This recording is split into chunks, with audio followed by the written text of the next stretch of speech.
Hello everybody, welcome back to the Bad Pookers podcast. My name is Jack and I'm going to review NXT, which just happened.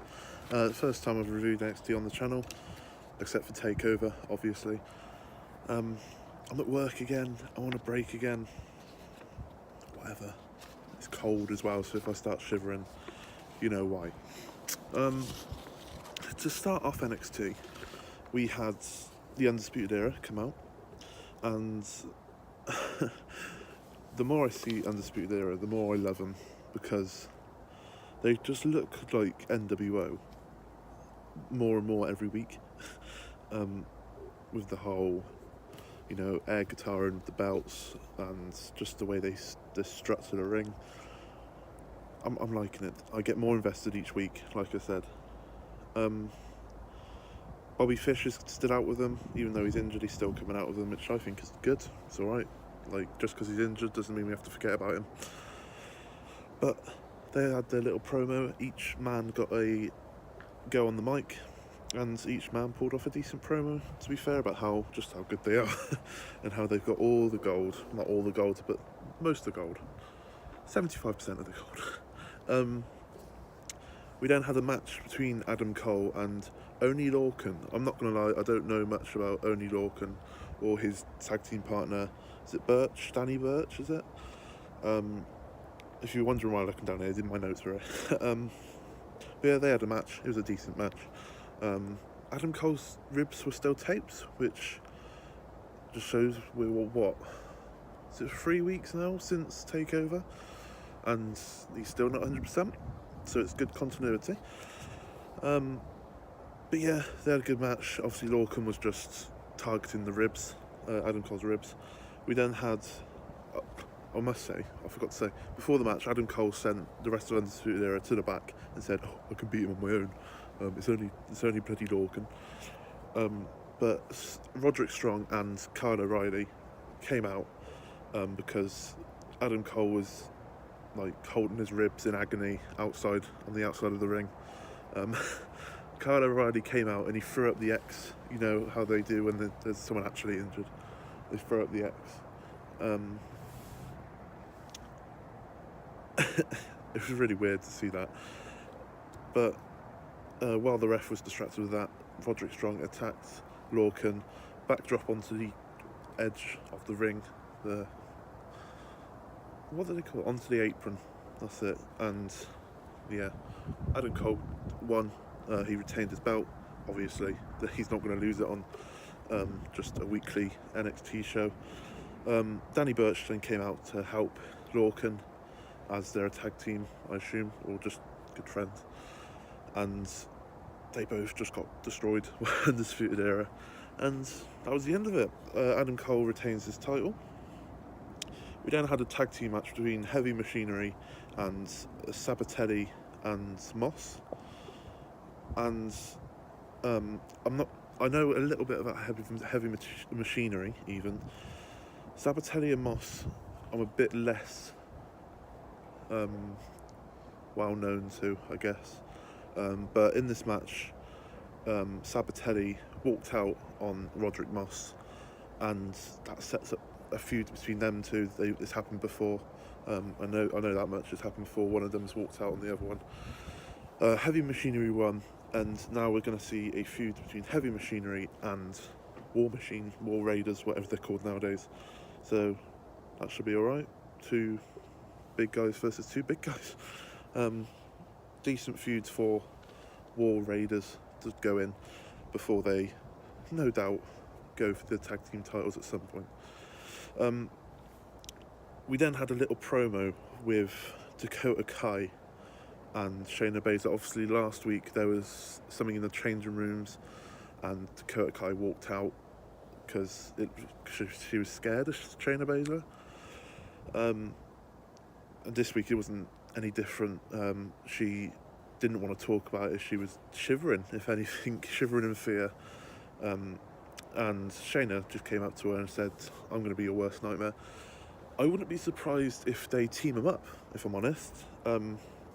If I say team them up, like Shayna Baszler kind of forces Dakota Kai to do her dirty work, if you will, that that seems a logical step for me.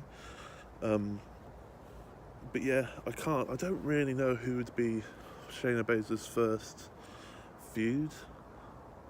I'm guessing Kairi Sane. You could have Nikki Cross in there as well. Maybe Candice LeRae if you want to check her in straight away.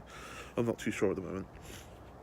But then we came up to our main event, which was on obviously NXT Championship match between Johnny Gargano and the champion Aleister Black. The little bastard came out. Gargano literally didn't. I don't think he got halfway down the ramp, and Ciampa attacks him from behind, put him through a table, knee to the face. He broke part of the screen, the stage screen. Just a brutal attack. Johnny Gargano got taken to hospital, and the last sight we saw of Gargano drive off in the ambulance. The camera panned round, and Ciampa was just stood on top of a truck, one of their production trucks, just stood doing his little wave. He's such a bastard. He's such a bastard. I love him. He's such a bastard. We then had Aleister Black come to the ring, and he looked like he was going to call out Ciampa, because obviously he wanted a match. But instead of Ciampa coming out, we had Sanity, who obviously got drafted to SmackDown Live 2 weeks ago? Or was it last week? It was last week, wasn't it? They got drafted last week. Obviously NXT taped. If you don't know that, NXT is taped. I assume most people will know that by now. But Sanity came out without Nikki Cross still, so they've completely just concentrated on Nikki Cross being in the women's division, and then maybe she'll come up with and join Sanity again even when the time's right, maybe when she wins the belt or has a couple of chances at the belt. But we had a match between Aleister Black and Eric Young for the NXT title, and it was a good match, to be fair. The more I see of Aleister Black, the more I love him. He's so slick in the ring, and he doesn't look it's weird, like, I don't want to sound like Vince McMahon, but he's obviously not big in stature. He doesn't look that muscly. I don't think he's that muscly, but I'm 6'6" and obese, a big lad, and Aleister Black will just rip my head off. Like, I love him. Like I said, the more I see him, the more and more I'm invested in him. But Aleister Black obviously retained, because they're not going to put the title on Sanity just before they actually get on SmackDown. They haven't appeared on SmackDown just yet. And it was a really cool spot. Black threw Aleister Young to the ropes. He did like a Ric Flair tumble over the ropes, landed on the apron, shouldered Aleister Black in the stomach as he was running towards him, while Young was on the outside, Black was on the inside. Young then slid through Aleister Black's legs, but as he turned around, Aleister Black mass onto him, 1, 2, 3. Aleister Black won, and then Wolf and Big Damo Killian Dane came into the ring to try and beat up Aleister Black, and it was just black masses for everyone. So they've completely what's the word? Written off, I guess. They've completely written off Sanity from the NXT TV, I guess. And I don't know whether they'll be in the Greatest Royal Rumble on Friday. They might just save... I don't know how many of the NXT lot are going to be in the Rumble. I don't know if CIAMPA is going to be in the Rumble. I haven't seen if they've been confirmed. But I don't know if a crowd like Saudi Arabia watch NXT. I assume not. So they probably won't know the NXT guys as much as the main roster guys. So they might have them in the Rumble. We'll have to wait and see. I personally think they'll just save it until after Backlash to have Sanity come on to SmackDown. Have the tag team titles settled on someone, probably Bludgeon Brothers still, have them settled on someone, and then bring Sanity in. But yeah, that was NXT. It was a good show. Obviously, we're going to still see Ciampa versus Gargano. I assume the next takeover is SummerSlam. I think it's just the Big Four, don't they? They do takeovers for. I can't remember. I always forget. So I assume it's going to be Gargano versus Ciampa, probably for the NXT title. What I want to say is Gargano wins the title. Oh, but that would mean Ciampa will lose again. I don't know. I really don't know. But we're going to see it again. I don't mind. Ciampa, Gargano can have a match every week if I care. They're probably good enough to just have different styles of matches every week. But we'll just have to wait and see. Johnny got what's his name? Ciampa was also wearing his Tommy Entertainment new merch, which is exactly the same as the Johnny Wrestling merch. If you don't follow Ciampa on Twitter, do it. His Twitter game's amazing. He's keeping kayfabe alive, that man. But yeah, NXT, it was as good as ever. It never disappoints, NXT. But next week we are going to see Pete Dunne versus Roderick Strong. I don't know if it's for the UK title. It might be, because that will be a good little thing where Undisputed Era hold more gold. And Pete Dunne is just... Pete Dunne's amazing. Obviously he's a British lad, so us British people are going to be all over him anyway. But he is really good, still really young. And I think he's kind of outgrown the UK title. And I'm just waiting for British Strong Style to come in and all group, and then we'll have a 6-man tag that could main event any takeover, in my opinion. But yeah, I think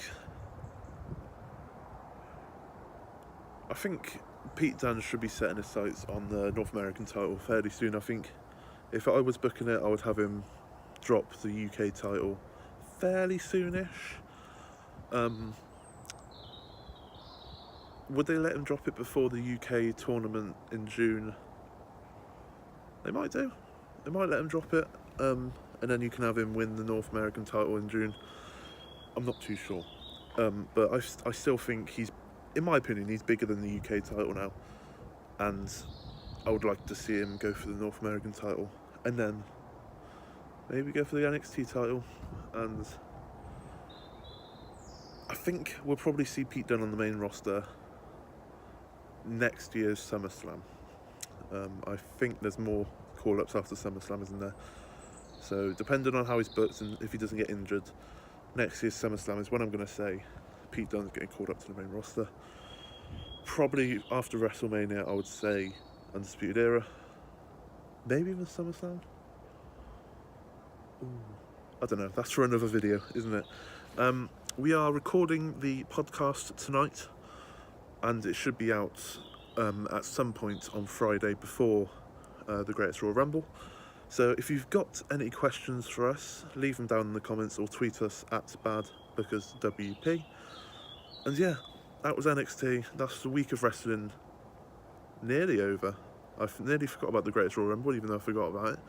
It's weird having a Friday show, and we get to watch it at 5 PM over here in the UK, which, yes, don't have to lose sleep. But yeah, I meant to end this video about 5 minutes ago. I'm rambling, always rambling me. If you like that, please like, please subscribe. Leave a question in the comments if you want to ask us a question for the podcast. I shall see you again I'll do a review for the Greatest Royal Rumble. Hopefully it's a good show. Fingers crossed it's a good show. I'll see you later. Thank you and goodbye.